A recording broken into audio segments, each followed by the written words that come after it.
ভালোবাসবে, যৌবনের জন্য ভালোবাসবে। বিনা স্বার্থে পৃথিবীর মধ্যে একমাত্র ভালোবাসে তোমার মা, তোমার বাবা। এদেরকে কষ্ট দিয়া দুনিয়ার মধ্যে থেকে বিদায় নিলে জাহান্নাম হবে একমাত্র তোমার ঠিকানা। জোরে বলেন ঠিক কিনা? যেমনি মুসলমান নবীর সাহাবী, আমার নবীর সাহাবী মুসলমান, শুনে না, হযরত আলকামা রাদিয়াল্লাহু তাআলা, আল্লাহু আকবার, উনি মৃত্যু শয্যায় সজ্জিত, মরণ যন্ত্রণায় ছটফট করে। রাসূলুল্লাহর কাছে সাহাবী এসে বলে, ইয়া রাসূলুল্লাহ, ইয়া হাবিবাল্লাহ, নবী গো, নবী, ও নবী, আপনার প্রিয় সাহাবী মৃত্যু শয্যায় সজ্জিত, কিন্তু মরণও হয় না। মরণ যে কত কঠিন রে বাবা।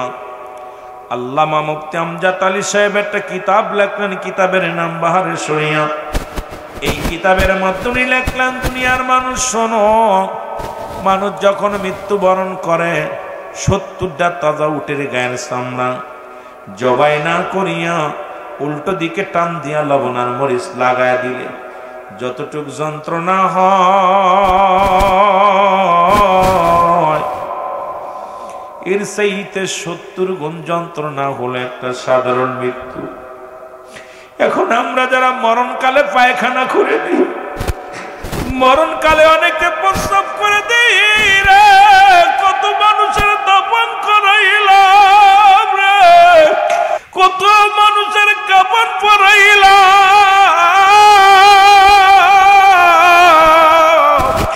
ওই গোসল করাতে যায় দেখেছি রে, আরে গোসল করাতে যায় দেখেছি পায়খানা করে দিছে, গোসল করাতে যায় দেখেছি প্রস্রাব করে দিছে।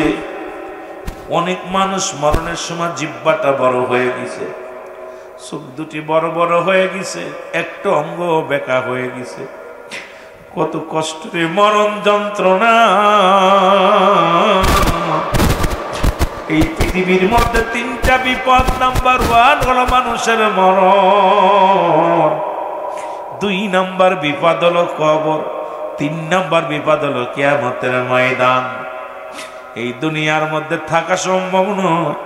ইচ্ছা মতো চলো, ইচ্ছা মতো ঘরো, ইচ্ছা মতো খাও রে মানুষ, কিন্তু যে কোনো মুহূর্তে তোমার মৃত্যু এসে যেতে পারে। আমার দয়াল মুর্শিদের কথা বারবার মনে পড়ে যায়। দয়াল মুর্শিদ বলতেন, বাবা, যে পরবর্তী সময় আপনার কি নিয়ামত বয়ে আনতেছে আপনি নিজেও জানেন না। বসে আছেন এখানে, রাস্তায় বাইরে হয়েছেন, লাশ হয়ে গেছেন বাবা। এই জন্য যে কোনো মুহূর্তে আপনার বিপদ আসতে পারে। সদা সর্বদাই মাওলার জিকির করবেন, জোরে জোরে চিল্লায় বলা যাবে না আল্লাহু আকবার। এ ভাইরা আমার, বন্ধুরা আমার, আল্লাহর নবী ডাক দিয়ে বলে, সাবিরা রে, কোথায় আমার সাবিরা?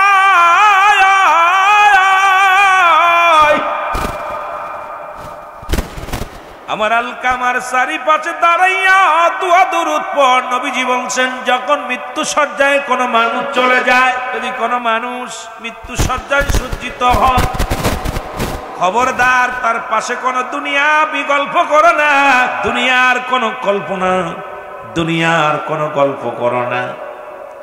রাসূল বলছে, যখন মানুষ মালাকুল মউত আসছে অনুভব করতে পারবা, বেশি বেশি করে দোয়া পড়বা, বেশি বেশি করে কালেমা পড়বা, বেশি বেশি করে পড়বা আশহাদু আল্লা ইলাহা ইল্লাল্লাহু ওয়াহদাহু লা শারীকা লাহু ওয়া আশহাদু আন্না মুহাম্মাদান আবদুহু ওয়া রাসূলুহু।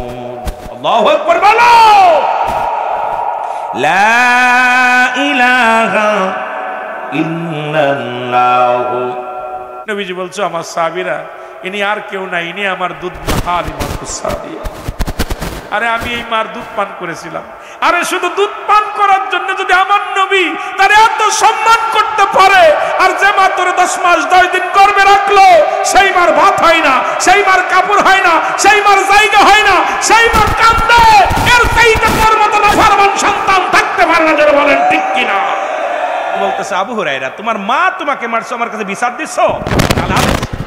নবীজি ধমক দিছে, আবু হুরায়রা তোমার মা তোমাকে মারছে, তুমি আমার কাছে নালিশ দিচ্ছ, বিচার দিচ্ছ? ইয়া রাসূলুল্লাহ না, আমি জানি আপনি রাহমাতাল লিল আলামিন, আপনি বাইয়িনাত, উত্তম ব্যবহার, উত্তম আখলাক, উত্তম চরিত্র আপনাকে দিছি। ইয়া রাসূলুল্লাহ, ইয়া হাবিবাল্লাহ, আমার মন বলে আপনি দোয়া করলে আপনার দোয়া আল্লাহর দরবারে কবুল হয়ে যাবে। হুজুর এই জন্য আমি কাঁদতেছি, আল্লাহ যেন আমার মারে হিদায়াত দান করে, আল্লাহ যেন আমার মারে কালেমা পড়া তৌফিক দান করে। জরুর না আমিন, আরো জোরে বলে না আমিন। আহারে নবীজি কেমন ক্ষেপ্ত হয়েছে দেখছেন নি, যে আবু হুরায়রা তোমার মা মারছে, নালিশ দিচ্ছ? আহা, আরে মা পতিতালয় ব্যবসা করে, তবুও তোর মা, তুই যদি আমল করতে পারিস ওই মারফত তলেই জান্নাত তোর। সুতরাং মা কি করলো এটা বিষয় না, তোর মা তোকে 10 মাস 10 দিন গর্ভে ধারণ করছে। মা যদি অন্যায় কাজ করে, পতিতালয় ব্যবসা করতেছে, এটা তুই মাকে ধমক দিয়ে বলতে পারবি না। মাকে বলি মাগো এটা অন্যায়, মাগো ছেড়ে দাও, মা পথ তওবা করো, ফিরে আসো। কিন্তু মাকে ঘৃণা করা যাবে না, মাকে তুচ্ছ করা যাবে না, মাকে গালি দেওয়া যাবে না। মা অন্যায় করেছে, ফিরার জন্য সান্ত্বনা দাও, বুঝ দাও। মার সঙ্গে যে ব্যবহার হচ্ছে আমার দেশে বর্তমান মা বাবার প্রতি অনবিচার এত শুরু হয়েছে, আজকে সমাজের দিকে অবক্ষয়। আজকে একটা পরিবার, একটা ফ্যামিলির মধ্যে আমার মন বলে একজনের দ্বারাই মা বাবা কষ্ট পাচ্ছে। যেটা বলেন মানুষ ডাক দে বলে আবু হুরায়রা তুমি একটা ভদ্রলোক মানুষ, ভালো মানুষ, তুমি এত বেগে দৌড়াও। পিছন থেকে আবু হুরায়রা টান দিছে, জামা ছিঁড়ে গেছে, জামা ছিঁড়ে হাতের মধ্যে। কিন্তু আবু হুরায়রা পিছনে ফিরেন নাই, দৌড়ায় চলে গেছে। যা ডাক দেখো মা বলে বাবা আবু হুরায়রা রে দাঁড়া, একটু দাঁড়া, মার পরিবর্তন হয়ে গেছে, কণ্ঠের পরিবর্তন। এই ডাক দে বলে বাবা আবু হুরায়রা আল্লাহর নবীর কদমে গেছো বাবা, তুমি তো ভুল করো নাই, তুমি তো অন্যায় করো নাই। ও বাবা আয় আমার কাছে আয়, বাবা রে একটু দেরি কর, আমি গোসল করে আসি, নিয়ে যাও, যে নবীর কদমের মধ্যে তুমি গেছো আমারে নিয়ে যাও। আমি আর 1 সেকেন্ডে অমুসলিম থাকতে চাই না, আমি কালেমা পড়ে মুসলমান হয়ে যাব। লা ইলাহা ইল্লাল্লাহ। আমার নবী ডাক দিয়ে বলে সাহাবীরা রে যাও, তাড়াতাড়ি যাও, দেরি করো না। কোথায় যাও? আমার ও মুসলমান শুনে নাও, আমার হযরত আলকামা মৃত্যু শয্যায় সজ্জিত, যাও তার পাশে যে দোয়া করো, তার জন্য মৃত্যুটা সহজ হয়। মনে আসেনি তার যেন মৃত্যুটা সহজ হয়, সে যেন কষ্ট না পায়। দৌড়ে যাও। সারাদিন করে সাহাবীরা দোয়া করে, হাত উঠায় দোয়া করে, মরণও হয় না, মৃত্যু যন্ত্রণাও কমে না। নবীর সাহাবীরা দৌড়ে আসলেন, বলে ইয়া রাসূলুল্লাহ, ইয়া হাবিবাল্লাহ, আপনার আলকামার মৃত্যু হয় না, মৃত্যু যন্ত্রণাও কমে নাই। আরে জানটা যখন দেহের মধ্যে থেকে বাইর হয়, দেখবেন পার বল কমে যাবে।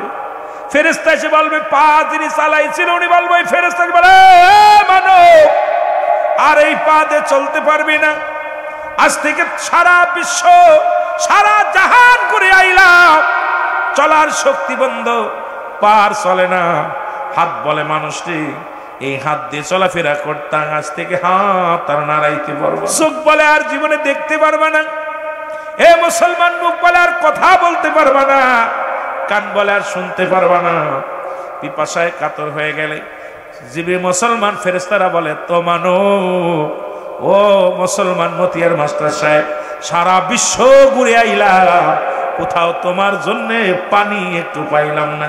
খাদ্যর ফেরেশতা যে বলে তোমার জন্য খাদ্য পাইলাম না, পানির ফেরেশতা যে বলে পানি পাইলাম না। এ মুসলমান, আজরাইল যখন আসবে একে একে সবাই বিদায় হয়ে যাবে, কিন্তু জানটা যখন এই বুকের মধ্যে থাকবে দরফর করবে।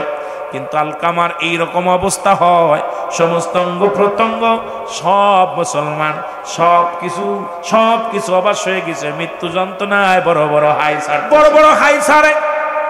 সাহাবীরা বলে হুজুর আমরা দোয়া করেছি, দোয়া কবুল হয় নাই, মরণ হয় নাই, মৃত্যু যন্ত্রণাও কমে নাই। রাসূলুল্লাহ বললেন, সঙ্গে সঙ্গে নবীজি দুটি হাত উঠায় দিছে, আল্লাহ ও পরওয়ারদিগার আলম, এ আমার রব্বে কারীম, আমার আলকামা মৃত্যু যন্ত্রণা সহজ করে দাও, আর ইমানি হালাতে যেন মরণ হয়, সেজন্য কালেমা নসিব হয়ে যায়। রব্বুল আলামিন বলে জিবরিল আমিন তাড়াতাড়ি যাও, দেরি করো না। জিবরিল দৌড়া যাও, আর একটা মিনিট দেরি করো না, আমার হাবিব রে যে বলো সেজন্য হাতটা নামায় নাই, আজকে তার দোয়া কবুল করা সম্ভব না। বন্ধুগণ আমার গভীর মনোযোগ, রাসূলুল্লাহ হাত নামায় ফেলছে রে। জিবরিল আমিন কয় নবী গো, আজকে আপনার দোয়া কবুল করব না রব্বে কারীম, কারণ এই পৃথিবীর মধ্যে যার জন্য দোয়া করেন তার মা এখনো জিন্দা। কথা হন, জিবরিল আমিন নবীকে বলতেছে হুজুর আপনি যার জন্য দোয়া করতেছেন তার মা এখনো জিন্দা আছে, সুতরাং মা জননীর মনে কষ্ট আছে রে। যতক্ষণ পর্যন্ত দুঃখিনী মা ক্ষমা না করবে রে, ততক্ষণ পর্যন্ত নবী গো পৃথিবীর কোন দোয়া আলকামার জন্য কবুল হবে না। আমার নবী দৌড়ায় চলে গেলেন বাড়িতে, সালাম দাস সালামু আলাইকুম ইয়া আহলাল বাইত, উত্তর আসো আলাইকুম আসসালাম। নবী ডাক দেখায় মা, ও আলকামার মা। ডাক দেখায় নবী আপনি আসছেন, আমার বাড়িতে আসেন। আমার নবী ডাক দিয়ে বলে মা গো, ও জনম দুঃখিনী মা, মা গো আগে বলো এই পৃথিবীর মধ্যে আমার আলকামা এমন কি অপরাধ করেছে গো মা? রে আমার আলকামা পৃথিবীর মধ্যে এমন কি অপরাধ করেছে একবার জানতে পারিনি। কয় মুহাম্মদ রে, আমার আলকামা জীবনে কারোরে কষ্ট দেয়নি, আমার আলকামা জীবনে এক ওয়াক্ত নামাজ ছাড়ে নাই রে। আরে শুধু নামাজ পড়ো, টুপি মাথায় দিয়া ঘোরাঘুরি করো রে, বাপমার খবর নাও না, সব জায়গার টাকা জোটে খবর জোটে রে, সন্তান হয়ে বাবা মার প্রতি সুবিচার করতে পারো না। কারণ আলকামার মা ডাক দেখায় নবী গো, আমার আলকামা জীবনে এক ওয়াক্ত নামাজ ছাড়ে নাই, জীবনে কাউকে গালি দেয় নাই, পৃথিবীর মধ্যে কাউরে কষ্ট দেয় নাই। আমার নবী কয় মা গো, তাহলে আমার আলকামা কেন এত মৃত্যু যন্ত্রণা হয়, এত কান্নাকাটি করে রে আমার আলকামা? জীবনটা বাইরাই না, জান বাইরাই না রে, আমার আলকামার বড় কষ্ট। আমার নবী ডাক দিয়ে কয় মা, যদি আমার আলকামা অন্যায় না করে তাহলে কেন এত কষ্ট হয় মৃত্যু যন্ত্রণায়? মা ডাক দিয়ে কয় মুহাম্মদ রে, বাবা মুহাম্মদ, আমার আলকামা সারা জীবন তার বোর পরামর্শ অনুযায়ী চলতো, আমি মার কোনো কথাকে মূল্যায়ন করত না। এরে যুবক, বউ পাইছি, বউ তোর এত আপন হইছে, মার বিরুদ্ধে লেগে যায়, ঘরের মধ্যে শুইয়া শুইয়া রে কানের ঘরে মার বিরুদ্ধে কথা কয়, বাবার বিরুদ্ধে কথা কয়। আমি বলি এ যুবক, বউ ছেড়ে দে, দরকার নাই, এমন কুটনি বউয়ের দরকার নাই, মারে কষ্ট দিবে, বাবার বিরুদ্ধে অভিযোগ করবে যে বউ, মনে করবি রে এই পৃথিবীর মধ্যে তোর কপাল পোড়ায় একবার জিগাইবি রে। আরে বাবার আমার মারা যারা ওয়াজ শোনো রে, মা ও মা শোনো, খবরদার খবরদার, শ্বশুর শাশুড়ির বিরুদ্ধে তোমার জামার কাছে বলো না, কারণ তার কানে বলো না, তারে তোমার শ্বশুরের বিরুদ্ধে অভিযোগ করো না। আরে বাবার মার বিরুদ্ধে অভিযোগ করো না, কারণ তার গর্ভে ধারিণী মা, ওই জন্মদাতা বাবার সঙ্গে শত্রুতায় লাগায়া দিও না। আরে মুসলমান বাবারা শোনে না, আমার নবী ডাক দিয়ে বলে মা, কই বাবা মুহাম্মদ রে, এই পৃথিবীর মধ্যে সব সময় বইয়ের প্রাধান্য দিত, বউরে মূল্যায়ন করতো। আমি মায়ের কোনো পরামর্শ নিত না, মার কথা মূল্যায়ন করতো না। এই জন্য আমার অন্তরে বড় কষ্ট, আমার ভিতরে বড় কষ্ট লাগছে রে বাবা। আমার নবী কয় মা, তুমি মাফ করে দাও, ও মা তুমি মাফ করে দাও না, আমার আলকামার মৃত্যু যন্ত্রণা বেশি হয়। আমার নবী বলা ফরমা, আলকামার মা ডাক দে বলে বাবা মুহাম্মদ, জীবনে আমি মাফ করতে পারবো না, ওরে ভিতরে বড় যন্ত্রণা রে, মা দোয়া করা লাগে না, বাবাই দোয়া করা লাগে না, একবার শুধু রাগ নজরে তাকাইলে, একবার শুধু গুসা নজরে তাকাইলে তোর জীবনটার 12টা বেজে যাবে রে বাবা। মা বাবার সামনে এমন ব্যবহার কর, মা বাবার সামনে এমন ভাবে চল, মাথা নত করে মার সামনে দাঁড়ায় যা। বাবা যখন ডাক দিবে বাবার সামনে মাথা নত করে দাঁড়ায় যা। বাবা মা যদি রাজি হয়ে যায় আল্লাহ রাজি হয়ে যাবে, রাসূল রাজি হয়ে যাবে, তোর কপাল খুলে যাবে। এই দুনিয়াতেও তোরা ভাগ্যবান হবি, পরপারেও ভাগ্যবান হবি। মা বাবার দোয়া নিয়ে রব্বে কারিমের জান্নাতে যেতে পারবি। এই জন্য পিতা মাতার বাধ্য সন্তান হওয়ার দরকার আছে কিনা? আল্লাহ নবী ডাকতে বলে আমার আলকামার মা গো,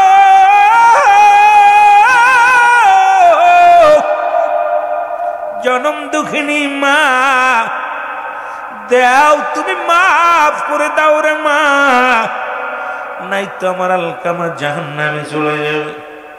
আমার আলকামার মৃত্যু বড় কষ্ট। আমার জনম দুঃখিনী মা ডাক দেখায় নবী মুহাম্মদ রে, আমার মনে বড় কষ্ট, হৃদয়ে বড় কষ্ট লাগছে রে। আমি মা হইয়া আমি সহ্য করতে পারি নাই, ক্ষমা করব না রে। আমার নবী ডাক দেখায় কোথায় রে আমার সাহাবীরা, দেরি করিস না, খড়ি নিয়ে আগুন নিয়ে, আগুন নিয়ে সীতা বানানো হলো। নবীকে আগুন ধরাইয়া দাও, ধরাইয়া আমার আলকামার বডিখানা নিয়ে আসো। এই জিন্দা মানুষটারে আগুনে পুরাইয়া অবশ্য করে দাও, কারণ আমার আলকামা মৃত্যুর পরে তো জাহান্নামে পড়বে রে। আমার আলকামা মৃত্যুর পরে তো জাহান্নামী হয়ে যাবে। সাবিরা রে আয় আয়, দেরি করিস না। সাহাবীরা আলকামার বডিখানা নিয়ে যখন আগুনের মধ্যে দিবে, জনম দুঃখিনী মা তাকা দেখে রে, কলিজা টুকরারে ধরে আগুনের দিকে নিয়ে যায়। একটা চিৎকার মেরে বলে আল্লাহ নবী রে, আমি জনম দুঃখিনী মা, আমি জনম দুঃখিনী মা, পৃথিবীর মধ্যে বেঁচে থাকতে রে আমার কলিজার টুকরা সন্তানের আমার সামনে আগুনের মধ্যে পড়াইবি, আমি কেমনে সহ্য করব রে। দুনিয়ায় যত কষ্ট দিয়েছে আমি আমার কলিজার টুকরারে মাফ করে দিছি। জোরে জোরে চিল্লা বলা যাবে না সুবহানাল্লাহ। সঙ্গে সঙ্গে সঙ্গে সঙ্গে আলকামার জবান দিয়ে কালেমা বাইরে গেছে, লা ইলাহা ইল্লাল্লাহু মুহাম্মাদুর রাসূলুল্লাহ। জোরে জোরে চিল্লায় বলেন সাল্লাল্লাহু আলাইহি ওয়াসাল্লাম। মা শুধু বলছে দিলাম, মাফ করে দিছি, জবান দিয়ে কালেমা বাইর হয়েছে।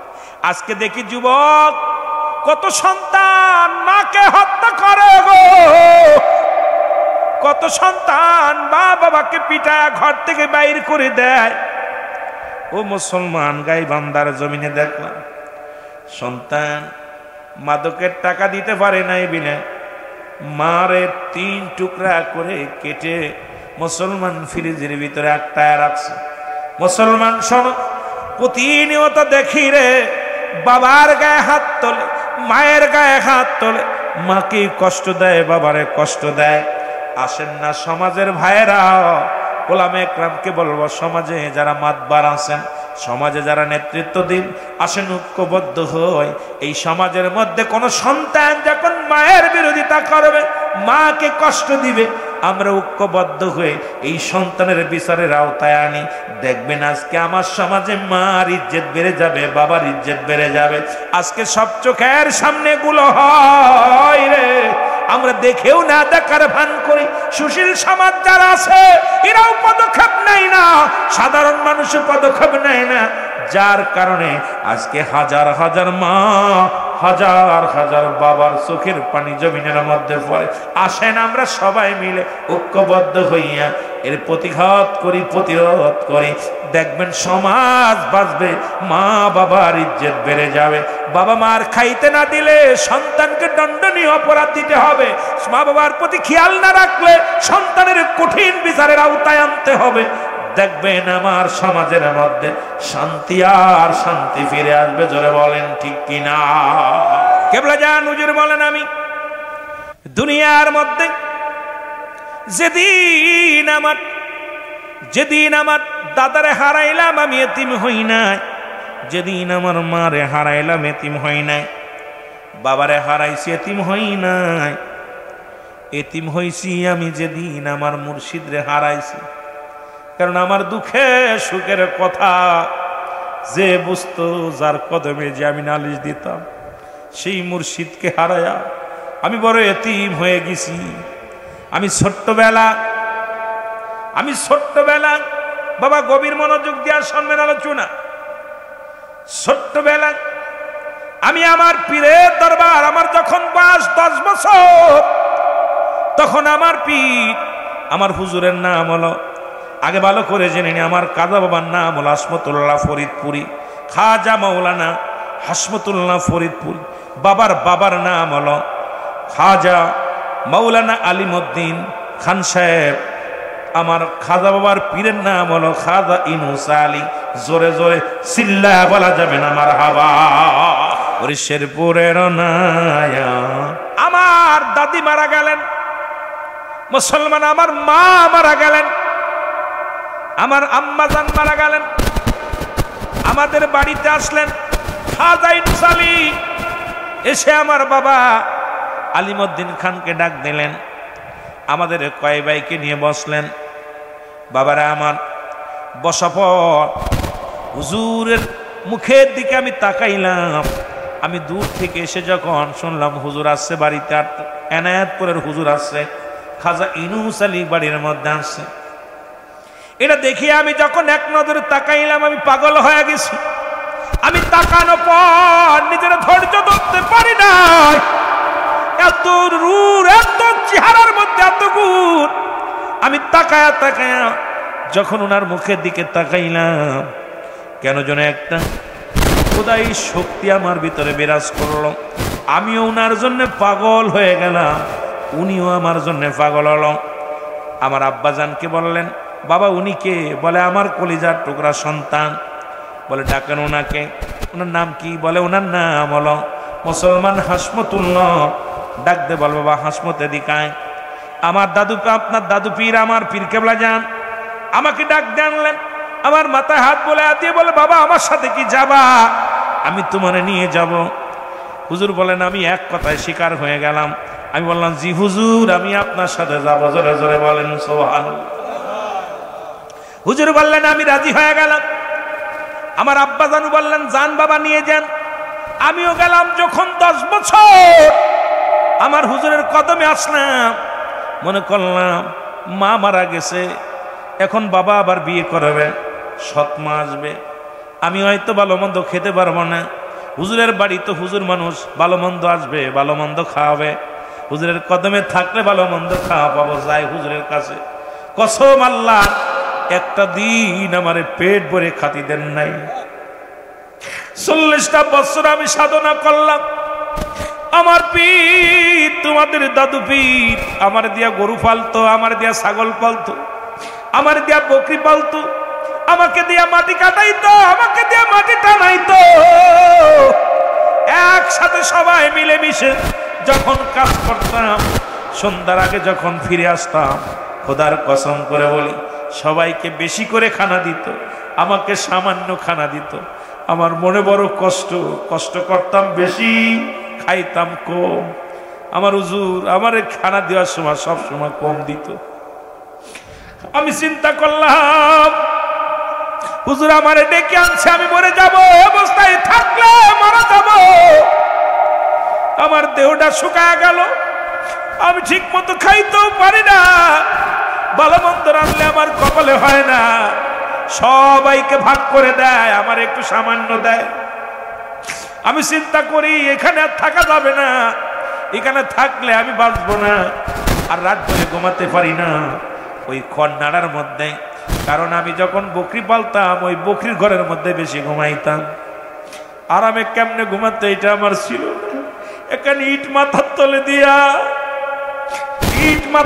দিয়া আমি ঘুমাইতাম, ঘুমতো না, একটু বিশ্রাম নিতাম। সারা রাত যখনই ঘুমের চলে আসতো হুজুর ডাক দিত, বাবা আসমত ঘুমাই শুনি। আমি রাগ করে অনেক রাত জেগে জেগে কাটাইয়া শুধু চোখের পানি ছেড়ে কাঁদতাম আর বলতাম আল্লাহ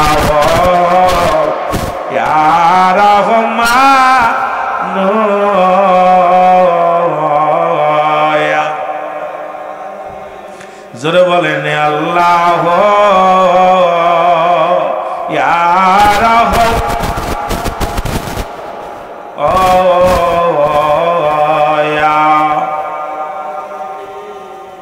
গোনার বুঝা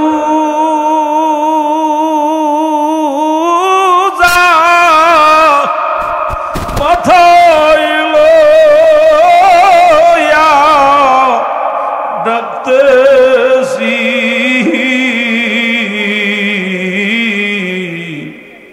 মাফ করে দাও মাবুদ মওলা ইলাহি আল্লাহ।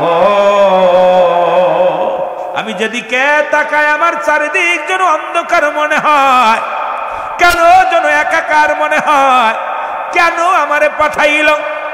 এইভাবে দিনের দাওয়াত দিতে দিতে দিতে দিতে জনসংখ্যাও বাড়তে লাগলো। হঠাৎ একদিন একটা টেলিগ্রাম আসলো। এই টেলিগ্রাফের মধ্যে লেখা আমি পাইলাম, আমার দয়াল মুর্শিদ আমারে এতিম বানাই চলে গেছে।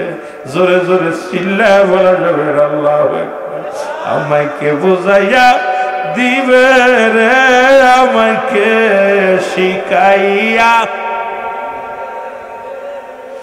মুর্শিদ আমার পাগল বানাইছে, বলেন বান্দব আমার, আরো জোরে বলেন মুর্শিদ আমার পাগল। ওই আমি মুর্শিদ নামে পাগল হইয়াছি।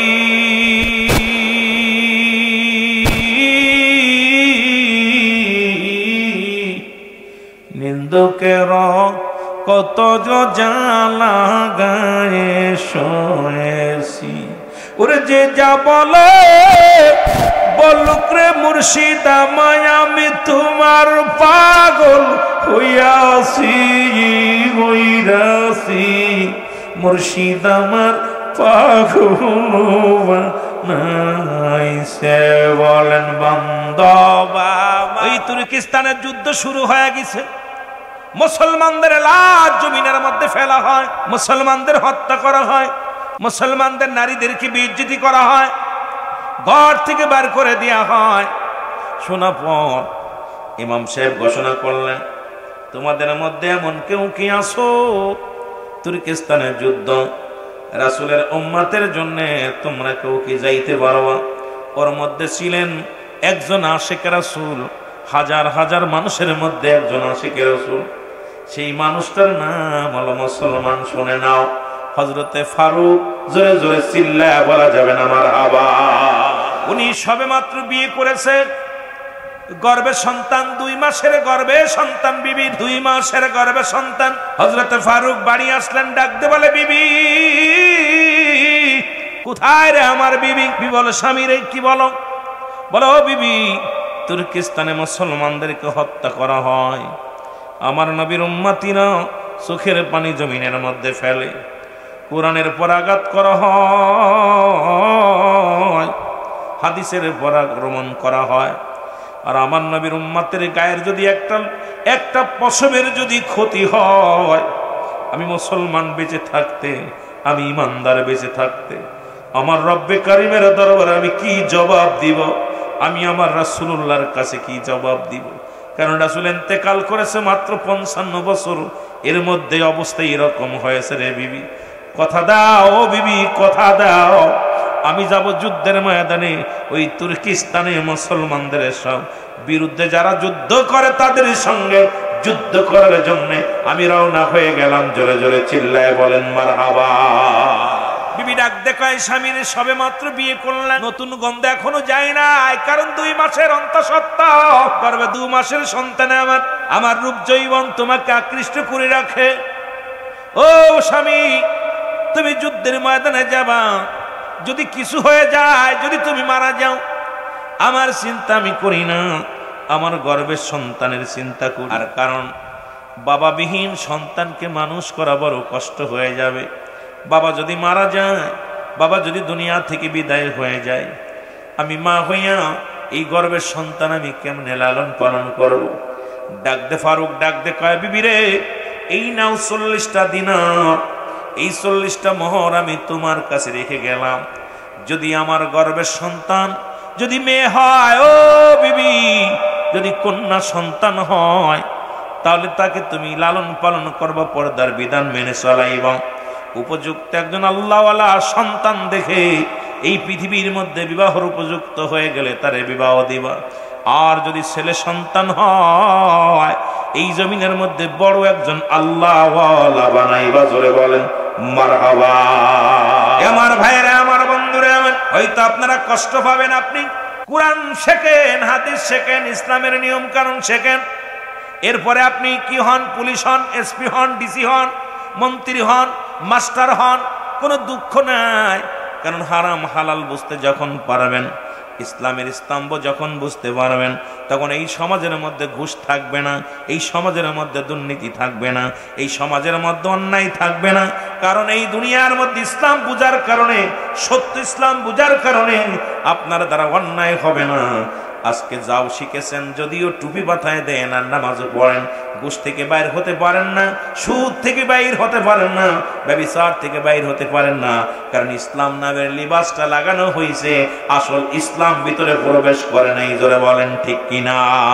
আসল ইসলামটা ভিতরে প্রবেশ না করার কারণে জুলুম, ব্যভিচার, অন্যায় সব কিছু বাড়ছে। তার পিছনে একটাই কারণ হলো সত্য ইসলাম আমরা জানি না। ইসলামের নিয়ম কালেমা, নামাজ, রোজা, হজ, যাকাত, এই 5টি স্তম্ভ, এই স্তম্ভ 5টা খুঁটি। এটার মূল ধারা কি? আমি কালেমা পড়েছি, আমার দ্বারাই ফায়সা কথা বলা চলবে না। আমি কালেমা পড়েছি, নামাজ ছাড়া যাবে না। আমি কালেমা পড়েছি, অন্যায় করা যাবে না। আমি না কালেমা পড়েছি, আমি দুর্নীতি করতে পারবো না। আমি কালেমা পড়েছি, আমি ঈমান কারো কাছে মাথা নত করতে পারবো না। সুতরাং কালেমা পড়া পরও যারা আজকে 2 নাম্বারই করতেছি, এর মাঝে বুঝতে বাকি নাই যে আমি ইসলামের বিধান বুঝতে পারি নাই। জোরে বলেন ঠিক কিনা? আল্লাহ বলেন, ইয়া আইয়ুহাল্লাযীনা আমানু, আল্লাহ কি ইমানদারেরা, বিশ্বাসীরা। আল্লাহ যদি ইয়া আইয়ুহান নাস বলতেন, ও মানুষ সম্প্রদায়, আল্লাহ কয় মানুষদের ডাক দেন নাই। আল্লাহ বলে ইমানদারেরা, বিশ্বাসীরা, আদখুলু ফিস-সিলমি কাফা। আল্লাহ বলে ইমানদারেরা, বিশ্বাসীরা, শোনো, তোমরা পরিপূর্ণভাবে দাখিল হও, পরিপূর্ণভাবে প্রবেশ করো। কিসের মধ্যে? ইসলামের মধ্যে। ও মুসলমান, আজকে যত ইসলামী দল আছে ভালো করে জেনে নিবেন। এখন আল্লাহ বলে ইমানদারেরা, বিশ্বাসীরা, তোমরা পরিপূর্ণভাবে ইসলামের মধ্যে দাখিল হও।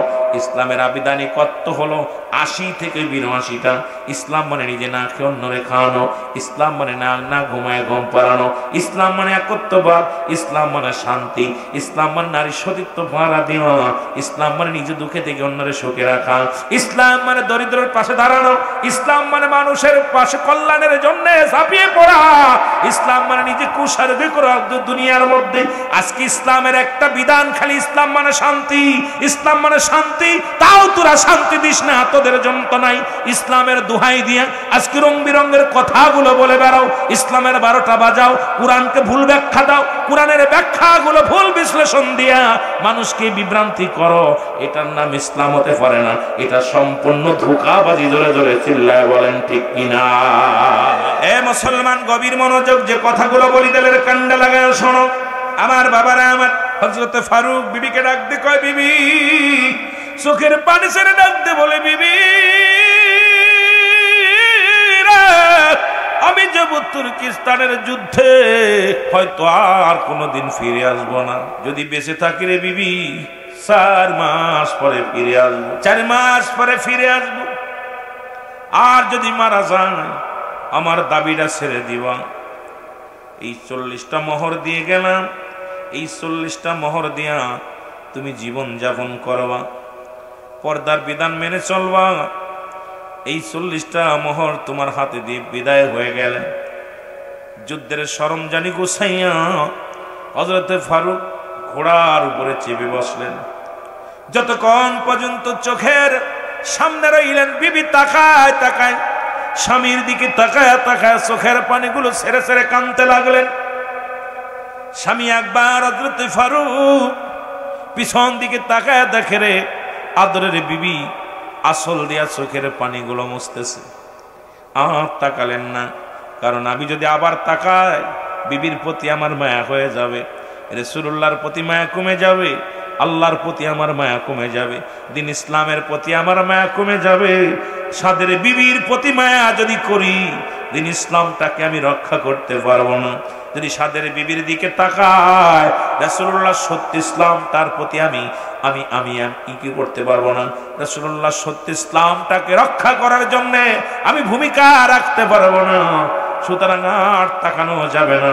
ওই সুন্দরী বিবির দিকে তাকাইলে আমি সব কিছু ভুলে যাব। না না, ওই বিবির দিকে আর তাকালেন না। ফারুক চলে গেলেন, ঘোড়া নিয়ে চলে গেলেন। তুর্কিস্তানে যুদ্ধ শুরু হয়ে গেল। তুর্কিস্তানে যুদ্ধ শুরু হয়ে গেল। 4 মাস বিবি অপেক্ষাতে স্বামী আসবে, স্বামী বাড়ি ফিরে আসবে, স্বামী আসবে। 4 মাস পার হয়ে গেল, কিন্তু হযরতে ফারুক বাড়ি ফিরলেন না। যারা যারা যুদ্ধের ময়দানে গেছিলেন বিবি পাগলের মতো যায়, খবর নাই। বলে, ও আমার ভাই, আপনি কি আমার স্বামীর খবর জানেন? আমার স্বামী আমার একা রেখে তুর্কিস্তানের যুদ্ধের ময়দানে গেছে, এখনো ফিরে আসে নাই। 5 মাস পার হয়ে গেল, স্বামী ঘরে ফিরে নাই। আমার স্বামী কি বেঁচে আছে? আপনারা কি বলতে পারেন আমার স্বামী বেঁচে আছেন? এ যুবক বন্ধুরা আমার, 5 মাস গেল, কয়েক বছর পার হয়ে গেল গো। 1 বছর 2 বছর কয়েক বছর পার হয়ে গেল। আল্লাহ পাক 10 মাস 10 দিন পরে এক পুত্র সন্তান জন্ম নিল। জোরে জোরে চিল্লায় বলেন মারহাবা। আর একটু জোরে বলেন না। পুত্র সন্তান জন্ম নিল। আর ভাইরা আমার, বন্ধুরা আমার, যে কথাগুলো বলি দিলের কান্ডা লাগা শোনো। 1টা 2টা বছর করতে করতে 27টা বছর পার হয়ে গেল। 27টা বছর পার হয়ে গেল। এবার দেশের বাড়িতে আসলেন 27 বছর বয়সে। ওনার যখন গেলেন যুদ্ধের ময়দানে তখন বয়স ছিল 40। কত? 40 বছরের যুবক। 27 বছর যখন পূর্ণ, 27 বছর পরে যুদ্ধের তুর্কিস্তান থেকে ফিরে আসলেন। আসিয়া মনে মনে কল্পনা করে, আল্লাহ, আমার বিবি রেখে গেছিলাম, না জানি বিবি অন্যরা হাত ধরে চলে গেছে, না জানি বিবি ঘর দরজা বেচা কেনা করে কোথায় চলে গেছে, বিবি হাত ধরে চলে গেছে, না জানি আমার ছেলে হয়েছে, না জানি আমার মেয়ে হয়েছে, না জানি আল্লাহ কেমন কি অবস্থা, আমি কিচ্ছু জানি না। আল্লাহ, তুমি আমার তুর্কিস্তানের জেলখানায় 1টা দিন নয় 2টি দিন নয় 27টা বছর কাটায় দিলাম। আল্লাহ, ঘরের বিবির অবস্থা কেমনে? আর 2 মাসের অন্তঃসত্ত্বা আল্লাহ, আমার বিবির গর্ভে আমার সন্তান ছিল 2 মাসের। এই 2 মাসের সন্তানের কি খবর এটা আমি জানি না রে আল্লাহ। রওনা দিয়ে আসলেন। আসিয়া রে ফারুক, ও মুসলমান, গভীর মনোযোগ। যখন আসলেন ওনার দেশে ফিরে আসলেন, কিচ্ছু চিনতে পারে না, কারণ দেখেন এখন সব জায়গা পরিবর্তন। হযরতে ফারুক এসে দেখে রে মুসলমান, উনি ঘরের মধ্যে চারিদিকে ওনার বাড়িটা ম্যাপ করলেন। উনি চিন্তা করলেন, এই বাড়িটা আমার, কিন্তু আমার বাড়ি তো জীর্ণ শীর্ণ একটা ঘর ছিল, কিন্তু একটা প্রাচীর বানিয়েছে। ঘোড়ার লাগাম টান দে ভিতরে প্রবেশ করলেন। প্রবেশ করার পর দেখে রে ঘরের মধ্যে 4 পায়াল একটা খাটের মধ্যে একজন যুবক শুয়ে আছে। এই যুবকটা দৌড়ে এসে হযরত ফারুককে আক্রমণ করলেন। তুমি আমার বাড়িতে ঢুকছো, কারণ তুমি আমার বাড়ির মধ্যে চুরির জন্য ঢুকেছো। কলার ধরে টানতে নামাইলেন। নামা পর ফারুক বলছে, বাবা তুমি আমারে মাফ করে দাও। জোর হাত করে মাফ চায় বাবারে, আমি মনে করেছিলাম আমার বাড়ি, আমার ভুল হয়ে গেছে বাবা। তখন তো এবার আরো রাগান্বিত হইয়া যুবক বললেন, তোমার বাড়ি বলে দাবি করো, তুমি কে গো? কয় বাবারে আমার ভুল হয়ে গেছে, এখন বয়স হয়ে গেছে, চোখে কম দেখি, এই জন্য হয়তো আমি ভুল করেছি, বাবা আমারে তুমি ক্ষমা করে দাও। হযরত ফারুক বারে বারে ক্ষমা চাইলেন, কিন্তু যুবক জোরে জোরে কথা বলার কারণে পাশের প্রতিবেশী যারা ছিল সবাই আসলেন মুসলমানের মধ্যে আগমন করলেন। ইমাম মালিক তৎকালীন জামানার মুসলমান, শুনে নাও, ইমাম মালিক ওর মধ্যে হাজির হয়ে গেলেন। এবার এসে দেখে রে সব লোকজন সমাগম হয়ে গেলেন। এবার ডাকতে বললেন, তুমি কে? বলছে, বাবা শোনো, তোমরা যে তোমাকে ছাড়ছো না, আমার বাড়ি মক্কা মদিনায়। এরে মক্কা মদিনায় আমার বাড়ি। আরে একদিন আমি মসজিদে নামাজের জন্য, জুম্মার নামাজের জন্য গেলাম। ইমাম সাহেব যখন আলোচনা, ওই তুর্কিস্তানে মুসলমানদের লাশ ফেলা হয়, তুর্কিস্তানে উম্মতি মুহাম্মাদিকে আক্রমণ করা হয়, তুর্কিস্তানের মুসলমানেরা বড় অসহায়। এই খবর আমি শুনিয়া বাড়ি আসি রে বাবা। আমার নাম হযরতে ফারুক। বাবা এবার আমি আমার এই বাড়িতে ঢুকছি। আমার এখানে আমার বিবি ছিল, আমার 2 মাসের অন্তঃসত্ত্বা বিবি, তাকে আমি এই বাড়ির মধ্যে রেখে গেছিলাম। জানি না আমার ছেলে হয়েছে কি না মেয়ে হয়েছে, জানি না আমার বিবি বেঁচে আছে না মরে গেছে, আমি জানি না। ভুল করে বাবা তোমার বাড়িতে ঢুকেছি। আমি 4 মাসের জন্য গিয়েছিলাম, সেখানে যে শত্রুপক্ষের কাছে ধরা পড়ে যায়। 27টা বছর জেল খাটলাম, 27টা বছর জেল খাটিয়া সারা পাইলাম। সারা পাওয়ার পরে আমি চলে আসছি। বাবা আমার ভুল হয়ে গেছে। যখন এই কথা বলার সঙ্গে সঙ্গে ভিতর থেকে ফারুকের বিবি যখন নাম শুনেছে ফারুক, বিবি দৌড়ে এসে ডাক দে, সামনে আসিয়া দাঁড়ায়া দেখতে লাগলেন পানের স্বামী 27টা বছর পরে ফিরে আসছে। তাকে ডাক দে বলে, রাবেয়া রে। ফারুকের যে ছেলে ওই বাড়িতে যুবক ছিল, নাম হলো তার রাবেয়া। ডাক দে বলে, রাবেয়া রে, কলার ছেড়ে দাও, তার হাত ছেড়ে দাও। বলে, মা তুমি তো কোনো বেগানা পুরুষের সামনে আসো না, জীবনে কোনোদিন কোনো পুরুষের মুখ দেখো না, আজকে তুমি এই চোরটাকে বাঁচানোর জন্য তুমি কেন ঘর থেকে বাইরে আসলে? ডাক দেখায়, বাবা রাবেয়া রে, ও বাবা রাবেয়া, এই তো তোমার পৃথিবীর মধ্যে তোমাকে বলতাম তোমার বাবার জন্য, আর 27টা বছর আমি পার করে দিলাম। তুমি যার হাত ধরেছো, যার কলার ধরেছো, উনি আর কেউ নয়, উনি তোমার জন্মদাতা পিতা হযরতে ফারুক। জোরে জোরে চিল্লায় বলেন মারহাবা। মা যখন বাবা বলে ডাক বলছে তোমার বাবা, সঙ্গে সঙ্গে রাবেয়া পায়ের মধ্যে পড়ে গেছে। মারহাবা বলেন না। সঙ্গে সঙ্গে রাবেয়া পায়ের মধ্যে পড়ে গেছে। ডাকতে বলে, বাবা, কারণ রাসূল তো শিক্ষা দিছে, পিতা মাতা পৃথিবীর মধ্যে মুসলমান, শুনে নাও, আজকে পিতা মাতার প্রতি শ্রদ্ধা নাই, পিতা মাতার প্রতি ভক্তি নাই, পিতা মাতার প্রতি মুসলমান, আজকে সে সব কিছু ভুলে গেছি। আমার নবী ডাকতে বলে, সাহাবীরা রে, তোমরা কেউ কি কবুল হজরের সব পাইতে চাও? সাহাবীরা বলে, হুজুর কে মানা চান? আমার নবী বললেন, তোমাদের বাড়িতে যা দেখবা যাদের পিতা মাতা দুনিয়ার মধ্যে জিন্দা আছে, বাড়ি যে সালাম দিবা, আসসালামু আলাইকুম মা, আসসালামু আলাইকুম বাবা, তোমার আমলনামায় একটা কবুল হজরের সব লেখা হয়ে যাবে। জোরে বলেন মারহাবা। আর একটু জোরে বলো মারহাবা। এর মুসলমান, আজকে সন্তানের হাতে পিতা লাঞ্ছিত হয় রে, আজকে সন্তানের হাতে মা লাঞ্ছিত হয়, বড্ড কষ্ট লাগে রে যুবক। পিতা মাতার নাফরমানি সন্তান কখনো জান্নাতে যাবে না। আর একটু জোরে বলো আল্লাহু আকবার। সে যদি বাইতুল মুকাররমের ইমাম হয়, কাবা শরীফের ইমাম হয়, কসম আল্লাহ, এই দুনিয়ার মধ্যে জান্নাত পাওয়া সম্ভব নয় যতক্ষণ পর্যন্ত পিতা মাতার বাধ্য সন্তান না হবে। সে যত বড় বুজুর্গ হোক, যত বড় জান্নাতওয়ালা হোক, যত বড় বন্যওয়ালা হোক না কেন, আল্লাহর কসম করে বলি, পিতা মাতার অসন্তুষ্ট সন্তান কোনোদিন জান্নাতে যাবে না। জোরে জোরে বিল্লাহ বলা যাবে না, আল্লাহু আকবার। ওরে আমি যদি যাই গো মারা, আমি যদি বিদেশের মাটিতে, লাশটায় আমার পৌঁছাই দিও মায়েরি কোলেতে ওরে লাশটায় আমার পৌঁছাই দিও আরো জোরে বল লাশটায় আমার পৌঁছাই দিও ওরে আমি যদি যাই গো মারা আমি যদি বিদেশের মাটিতে লাশটায় আমার পৌঁছাই দিও মায়েরি কোলেতে ওরে লাশটায় আমার পরে যে রাখছে আমার মা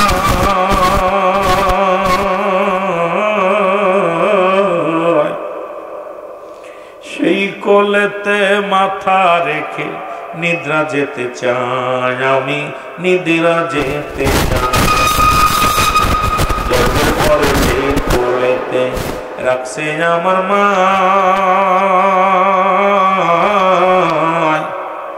সেই কোলেতে মাথা রেখে নিদ্রা যেতে চায় আমার মায়ের মুখটা দেখলে পারে আমার মায়ের মুখটা দেখলে পারে শান্তি পাবো কবরে লাশটায় আমার পৌঁছাই দিও মায়েরই কোলেতে রে লাশটায় আমার পৌঁছাই দিও ওরে আমি যদি যাই গো মারা আমি যদি বিদেশের মাটিতে লাশটায় আমার পৌঁছাই দিও মায়েরই কোলেতে রে লাশটায় আমার পৌঁছাই দিও এই জগতে মায়ের মতো নাই কেউ আপন সেই মা দুঃখিনীর না দেখাইয়া দিও না দাফন আমার দিও না দাফন এই জগতে বাবার মতো নাই কেউ আপন সেই বাবার না দেখাইয়া দিও না দাফন আমার দিও না মায়ের মুখটাই আমার দেখলে পারে ওরে মায়ের মুখটা দেখলে পারে শান্তি পাবো কবরে লাশটায় আমার পৌঁছাই দিও মায়েরই কোলেতে ওরে লাশটায় আমার এ দুনিয়ার মুসলমান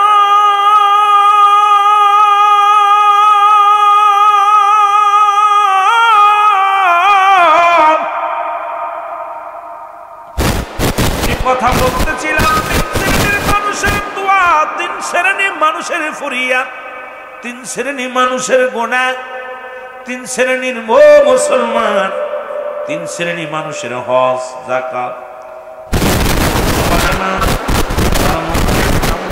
পিতা মাতার নাফরমানি সন্তান আব্বা যারা আজকে মাহফিলে বসছিস রে যাদের আব্বা মা দুনিয়ার মধ্যে জিন্দা আছে দিলের কান্ডা লাগা শুনবি পিতা মাতা ডাক্তার পৃথিবীর মধ্যে তুমি নামাজে দাঁড়াইছো নফল সুন্নাত নামাজগুলো ছেড়ে দাও আগে মার ডাকে সাড়া দাও আগে বাবার ডাকে সাড়া দাও যেখানে খোদার বন্দেগি করতে গেলে যদি বাবা ডাক দেয় ছেড়ে দাও ওরে মুসলমান দ্বিতীয়বার যেন ডাকা না লাগে আজকে আমাদের আব্বা মা আপনারা আমার জন্য কত কষ্ট করে সেই আব্বা মা যারা বুড়া হয়ে গেলে তাদের মূল্যায়ন নাই এক নম্বরে পিতা মাতার নাফরমানি সন্তান দুই নম্বরে এতিমের মাল ভক্ষণকারী তিন নম্বরে মুসলমান শুনে হিংসুটে মানুষ এই তিন শ্রেণীর মানুষের ও যুবক পৃথিবীর মধ্যে সব ইবাদত বরবাদ হয়ে যাবে সমস্ত আমলগুলো বরবাদ হয়ে যাবে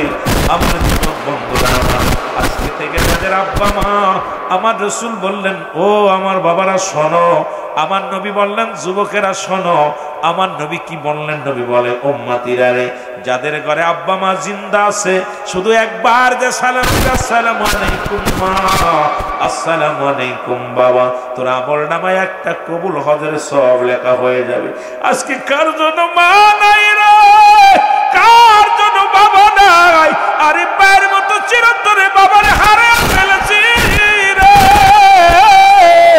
এই পৃথিবীর মধ্যে বড় এতিম হয়ে গেছি আমার নবীর সাহাবীরা কান্দে নবী গো ও আমার নবী আমার নবী কয় সাহাবীরা রে তোমরা কেন কান্দো আমার নবী ডাক দিয়ে বলে সাহাবীরা রে তোমাদের সুখী কেন পাবি, তোমরা কেন কান্দো? সাহাবীরা বলে ইয়া রাসূলুল্লাহ ইয়া হাবিবাল্লাহ, যে আমলটা বললেন আজ থেকে যদি একটা সপ্তাহ আগে জানতাম, এক সপ্তাহ আগে আমার মা বিদায় হয়ে গেছে, এক মাস আগে আমার বাবা বিদায় হয়ে গেছে, এত বড় নিয়ামত থেকে আমরা বঞ্চিত হয়ে গেছি, ইয়া রাসূলুল্লাহ ইয়া হাবিবাল্লাহ আমরা বড় এতিম হয়ে গেছি। আমার নবী কয় উম্মতিরা রে শোন শোন, যাদের পৃথিবীর মধ্যে আব্বা মা জিন্দা নাই, যারা কবর জগতে চলে গেছে, আমি নবী তোদের জানায়া দিলাম পড়ো রব্বির কামা রব্বায়ানি সগীরা। জোরে বলেন রব্বির হামহুমা কামা রব্বায়ানি সগীরা। এই দুনিয়ার মুসলমান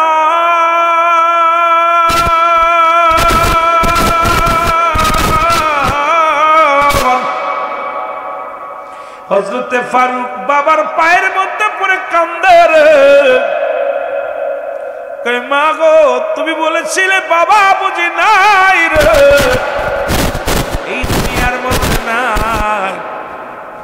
বলে বাবা, ও বাবা রাবেয়া, বাবা শোনো, তোমার আব্বা একদিন নয় দুদিন নয় আর 27টা বছর আমার একা করে গেছিল, 27টা বছর উপরে ফিরে আসছে। যার গায়ে তুমি হাত দিছো উনি তোমার বাবা গো। রাবেয়া মাফ চাইলেন, বাবা কি করলেন, হাত ধরে সান্ত্বনা দিলেন, আয় বাবা আমার বুকে ডাকতে বলে বিবি রে, আমার কলিজার টুকরা সন্তান কত বড় হয়ে গেছে। স্বামী স্ত্রী 27 বছর পরে গল্প হয়, ঘরের মতো গল্প করতে করতে কবে আজান পড়ে গেল, আজান পড়ে গেছে সালাতু খায়রুম মিনান নাওম। নামাজে এদিকে রাবেয়া আগেই মসজিদে চলে গেছে। নামাজে বিবি ডাকতে বলে এ আমার স্বামী, আজান পড়ে গেল, নামাজে আপনি যান, যেহেতু নামাজের সময় হয়ে গেল, ফজর রক্ত হয়ে গেছে, আপনি যান। মুসলমান শুনে নাও, হযরতে ফারুক নামাজ গেলেন, অনেক বড় কাতার, মসজিদটা পরিপূর্ণ করে গেছে, আর পিছনে যায় ফারুক বারান্দার কাতারে দাঁড়িয়ে গেছে নামাজে। নামাজে কোরআন তেলাওয়াত করে রাবেয়া, নামাজে কোরআন তেলাওয়াত করে সুন্দর দোয়া করলেন, নসিহত করলেন। ফারুক বুড়ো হওয়ার কারণে, বয়স বাড়ার কারণে দূরের কিছু দেখতে পায় না। মুসল্লিদের ডাকতে বলে বাবা, ও বাবা, ইমাম সাহেব এত যোগ্য ইমাম সাহেব এত সুন্দর কোরআন তেলাওয়াত করলো, এত সুন্দর ওয়াজ নসিহত করলো, ইমাম সাহেবের বাড়ি কই গো বাবা? বলেন আপনি কি নতুন আইছেন? বলে হ্যাঁ বাবা, আমি নতুন, তোমাদের মসজিদে আমি নামাজ আদায় করতেছি। বলে আপনি চেনেন না আমাদের হুজুরকে? আপনি চেনেন না? উনি বলো ইমাম মালিকের উস্তাদ। জোরে জোরে চিল্লায় বলা যাবে না মারহাবা। ইমাম মালিকের উস্তাদ, উনার নাম হলো রাবেয়া। মারহাবা বলো। ওনার নাম হলো রাবেয়া।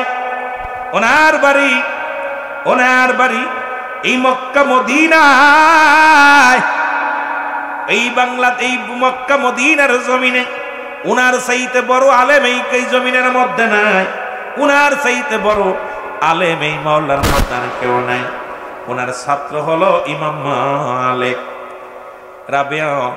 রাবেয়ার কথা শুনিয়া হযরতে ফারুক দু চোখ বেয়ে জড় জড় করে পানি ছেড়ে দিলেন। ও মুসলমান শুনে নাও, আল্লাহ তুমি আমার কলিজার টুকরা সন্তানকে এত বড় আলেম বানাইছো, যিনি ইমাম মালিকের উস্তাদ, যার ইমাম মালিকের উস্তাদ, যিনি আমার কলিজার টুকরা সন্তান। চোখের পানিগুলো ছেড়ে ছেড়ে কাঁদতে লাগলেন। মুসলমান ভাই আপনি কাঁদেন কেন? বলে কাঁদছি এই কারণে। কেন কাঁদছি তোমাদের আমি জবাব দিতে পারবো না। আরে আমার বিবি, আরে দুনিয়ার মধ্যে গো যুবক বন্ধুরা শোনো, আমার বিবি আমার অবর্তমানে পৃথিবীর মধ্যে আমার কলিজার টুকরা সন্তানকে এত বড় আলেম বানাইছে, আমি এত বড় আলেমের বাবা। আজকে আনন্দের শ্বশ্রু আমার চোখ বেয়ে বেয়ে পড়ে।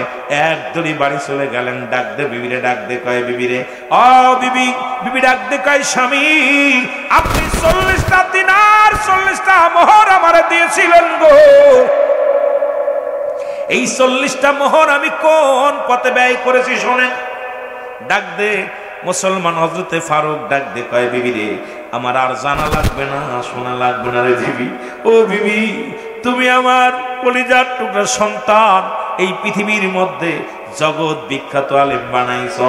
এই পৃথিবীতে আমি সম্মানী, পরপারও আমি সম্মানী, কারণ এই পৃথিবীর বুকে ইমাম মালিকের উস্তাদ আমার রাবেয়া।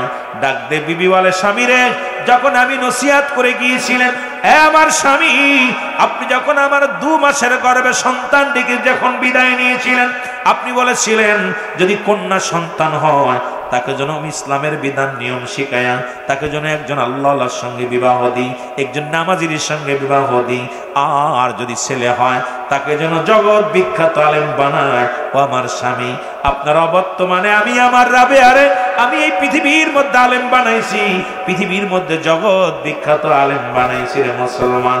ডাক দে বলে, ও আমার স্বামী, ও আমার স্বামী, আমার আলেম বানিয়েছি দুনিয়ার মধ্যে। আর রাবিয়ার মুসলমান ওই সন্তান, ওই রাবিয়া যাকে দেখলেন, উনি আপনার সন্তান, উনি আমার সন্তান। আমার ভাইরা, আমার বন্ধুরা, আমার পৃথিবীর মধ্যে আমি আপনি দুনিয়ার মায়া ছেড়ে চলে যাব, এমন সন্তান যেন রেখে যায়। পিতা মাতার জন্য দোয়া করেন। পৃথিবীর মধ্যে 14টা হক হলো পিতা মাতার। কয়টা হক? জোরে বলেন কয়টা? 14টা হক। 7টা হক হলো দুনিয়ার মধ্যে জীবিত থাকতে, 7টা হক হলো ইন্তেকালের পরে। সুতরাং মানুষ যখন মারা যায়, কারণ আমরা তো চিরজীবী নয়, চিরস্থায়ী নয়, কারণ ক্ষণস্থায়ী দুনিয়াটা, যে কোনো মুহূর্তে মারা যেতে পারি। আমার রাসূল বলে গেছেন, আল্লাহর বিধানগুলো রাসূল বলে গেছেন, মাত্র 14টা হকের মধ্যে 7টা হক, সেটা হলো আব্বা মা যখন মারা যাবে তাদের জন্য মাগফিরাত কামনা করতে হবে। 1 নম্বরে তাদের জন্য মাগফিরাত কামনা করতে হবে। 2 নম্বরে তাদের জন্য সওয়াব পৌঁছাতে হবে।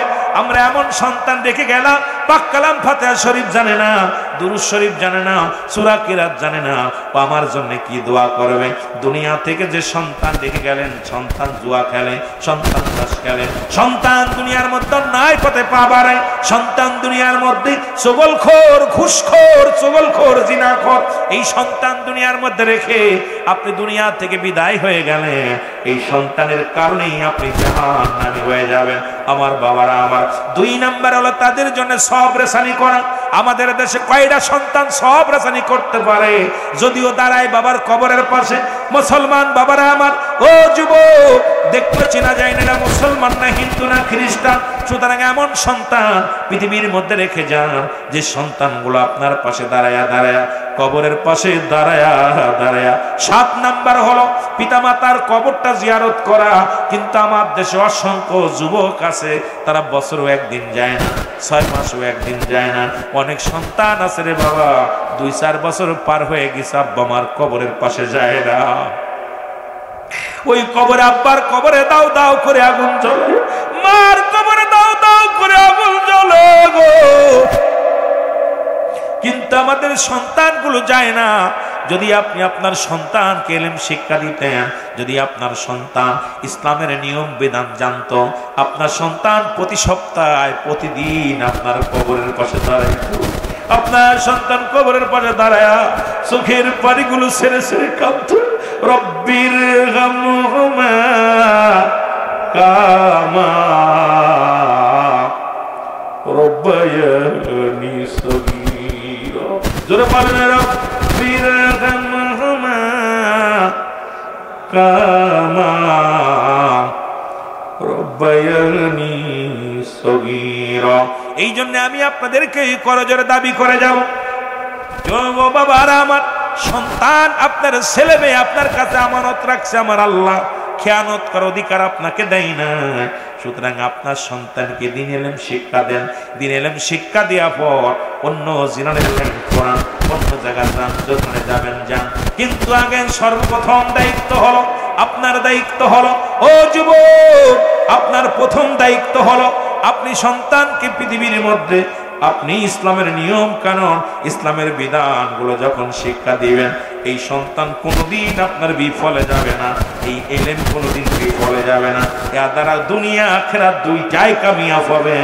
কারণ কবরের জিন্দেগি যখন কবরে চলে যাবে, আপনার জন্য সব জারি থাকবে, সব জারি থাকবে। এই জন্য আমার বাবারা আমার গভীর মনোযোগ, পৃথিবীর মধ্যে আগে মানুষ হতে হবে। মানুষ যদি না হতে পারেন, অমানুষ হয়ে যদি দুনিয়ার মধ্যে জীবন যাপন করেন, কারণ কদিন বাঁচবেন? 40 বছর, 50 বছর, 80 বছর, 60 বছর। এই জিন্দেগি নিয়ে এত বাড়াবাড়ি কিসের? আবাদান চিরস্থায়ী যে জায়গা হবে আপনার আমার ঠিকানা, সেই জায়গার চিন্তা করার দরকার আছে কিনা?